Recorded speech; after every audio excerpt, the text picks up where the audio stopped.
Hello everyone, welcome to Witches Brew Exotics. My name is Megan, and today I have here with us Sterling Archer.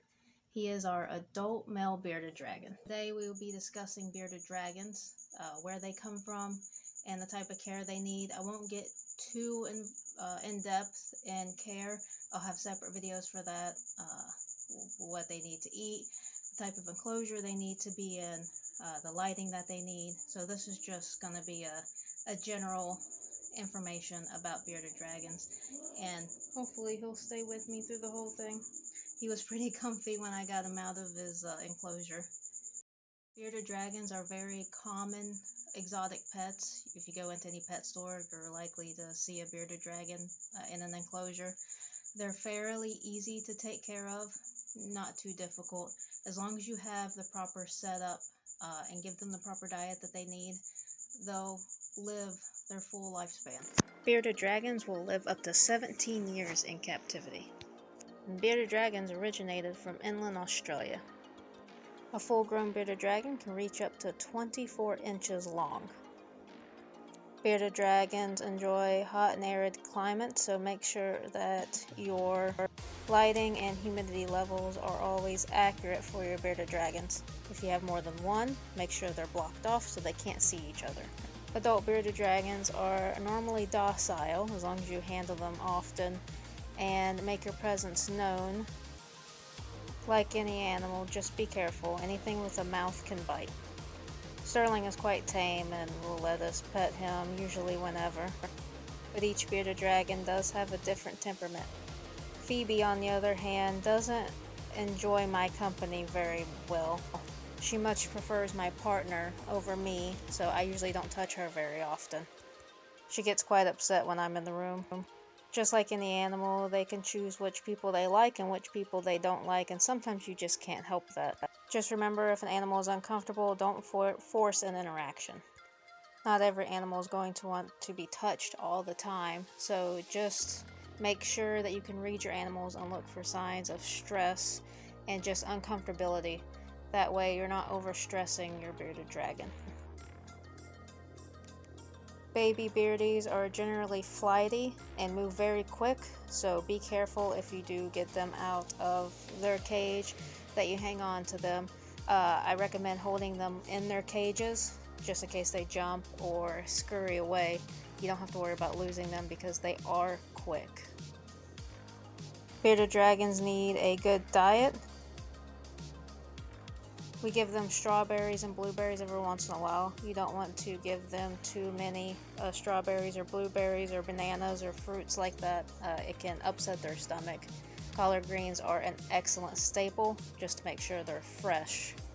We go to our local produce market and get fresh collard greens, mustard greens, turnip greens, and fruit for our bearded dragons. Bearded dragons should have fresh greens daily. If there's any old greens left over in the cage, just make sure you pick them up and take them out. We do not recommend using the prepackaged freeze-dried greens. They don't have the same nutrients as the fresh greens do. Do not use lettuce like iceberg or romaine lettuce. They have no nutritional value for the bearded dragon and they can't digest it well. There's not many animals out there that can actually digest iceberg lettuce and romaine lettuce that well. Humans are really the only ones that can digest that kind of lettuce, and it's even not that great for us and doesn't really have much nutritional value for us as well. It's very important that your juvenile bearded dragons get the vegetables that they need daily. Make sure juvenile bearded dragons get plenty of insects as well with their vegetables. Baby bearded dragons need insects more than adults. They need them daily. Adults, you can do every other feeding with insects once they get a certain age. It's very important that juvenile bearded dragons get the protein they need. We use superworms for our bearded dragons along with crickets and grasshoppers on rare occasions.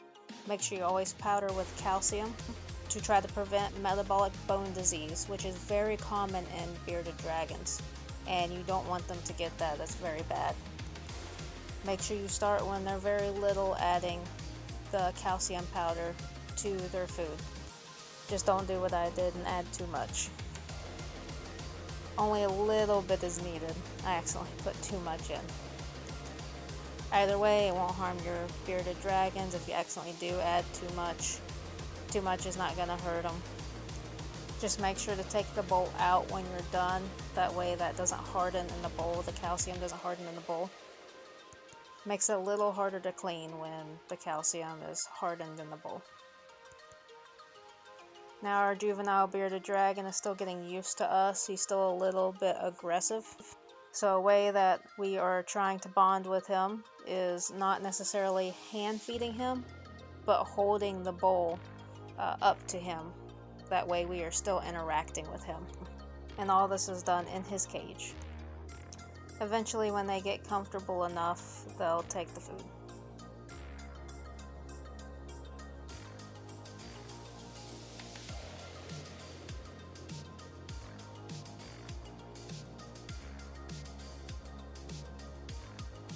Make sure that they eat all the worms, because superworms will escape most of these bowls, and then you'll have superworms running around the cage.